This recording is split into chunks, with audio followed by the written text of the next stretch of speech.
یہ basically party بنانے کی ایک پارٹی ہے جہاں الیکشن ہوتے ہیں، جماعت اسلامی، اس کو لوگ گھاس نہیں ڈالتے، کیونکہ یہ ہمارے معاشرے کا المیہ ہے جی کہ یہاں پارٹی کو نہ ووٹ ملتا ہے، نہ پارٹی کی کوئی پرواہ کی جاتی ہے، اور نہ ہی جمہوریت کی اصل روح یہاں پہ قائم ہے، لوگ عوام بھی نہیں۔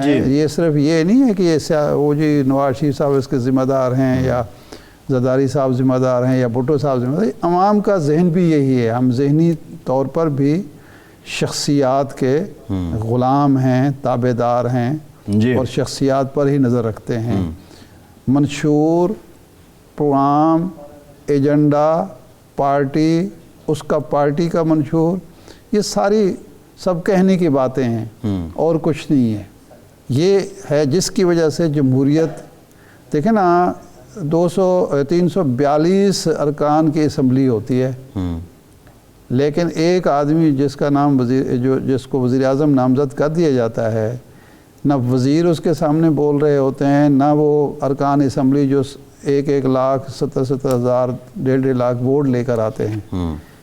تو یہ ہمارے ہاں ایک المیہ ہے جس کی وجہ سے یہاں جمہوریت مضبوط نہیں ہو رہی۔ پرانی بات ہے 90s کی، ایک وفاقی وزیر جو بہت ہی طاقتور وفاقی وزیر تھے اور ان کی بہت ایک باغی کی شہرت تھی، اور زمانہ طالب علمی میں بھی ان کا ایک قد کاٹ تھا، وہ مجید نظامی صاحب کے پاس تشریف لائے۔ باغی تو جاوید ہاشمی صاحب تھے، نہیں میں نام نہیں لینا چاہتا، تو وہ مجید نظامی صاحب کے پاس آئے، ملے، اور انہوں نے کہا کہ میں اپنے وزیر اعظم نواز شریف صاحب سے ملنا چاہتا ہوں، اور 6 مہینے سے میں کوشش کر رہا ہوں، تو میری ملاقات نہیں ہو رہی، آپ مہربانی کریں میری ملاقات کروا دیں، کیونکہ ہیلتھ پالیسی، وہ ہیلتھ منسٹر تھے اس وقت، ہیلتھ پالیسی کا مسودہ تیار ہے، اس کی میں نے منظوری لینی ہے، بہت سارے کام رکے ہوئے ہیں۔ تو انہوں نے کہا کہ آپ کیبنٹ میٹنگ میں یہ بات کر سکتے ہیں، انہوں نے کہا 6 مہینے سے کیبنٹ میٹنگ ہی نہیں ہوئی۔ جی تو یہ ہوتی ہے پارٹیز کے اندر، پارلیمنٹ کے اندر، حکومت کے اندر وزراء کی اہمیت۔ صحیح ہے، اور تو یہ تو خانہ پوری ہے۔ اچھا ارشاد صاحب، اب پیپلز پارٹی 2-4 دن ہم نے بھی اس معاملے کو خاصا اس پہ بڑے تبصرے تجزیے کیے، اور ابھی تک جو بظاہر سارے ڈاٹس کنیکٹ کریں تو آصف زرداری صاحب اور بلاول صاحب کا اختلاف حقیقی معلوم ہوتا ہے۔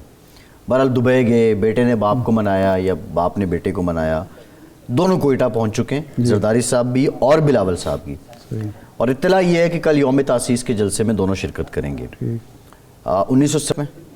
30 نومبر 1967 اور 30 نومبر 2023، اتنی بڑی یا اتنی طویل یا اتنی پرانی سیاسی جماعت پاکستان میں نہیں، مسلم لیگ ہے، لیکن اس کی بہت سی شاخیں ہیں نا۔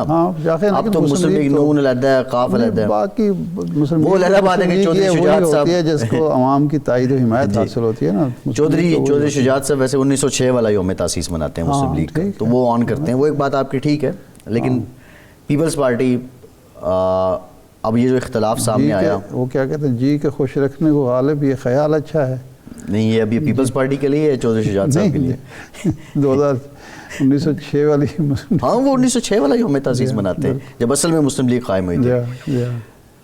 اختلاف کیا ختم ہو گئے ہیں، اور اب بھی ایسی اطلاعات نہیں آئیں گی کہ بلاول صاحب ایسے، میں نے تو اس دن بھی کہا تھا کہ ایسا اختلاف نہیں تھا کہ یہ دونوں باپ بیٹا بیٹھ نہیں سکتے، چل نہیں سکتے۔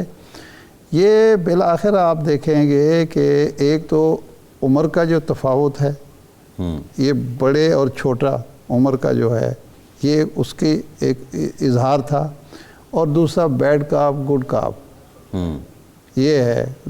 بلاول صاحب بہرحال جوان ہیں، نوجوان ہیں، وہ چاہتے ہیں کہ نئے خطوط پر پارٹی کو آگے بڑھایا جائے۔ زرداری صاحب یہ سمجھ گئے ہیں۔ میں آج ایک پڑھ رہا تھا سہیل وڑاج صاحب کا انٹرویو، پرانا انٹرویو ہے، کتاب میں چھپا ہے، انہوں نے بہت پہلے، آج سے 2-3 اشرے پہلے یہ کہا تھا کہ میں نے یہ سیکھ لیا ہے کہ ہم اب اسٹیبلشمنٹ کے ساتھ مل کر سیاست کریں گے۔ تو وہ مل کر سیاست کرنا چاہتے ہیں، یہ تھوڑا سا آزاد روی کا مظاہرہ کرنا چاہتے ہیں، اس کے علاوہ کچھ نہیں ہے۔ نہیں اتنی اس حد تک تو بات حقیقی ہے. مقصد دونوں کا ہے حکومت اور اقتدار حاصل کرنا. جی ٹھیک ہے ارشاد صاحب، پروگرام کا ٹائم ختم ہو گیا. آپ آج کے پروگرام سے اتنی اجازت دیجیے.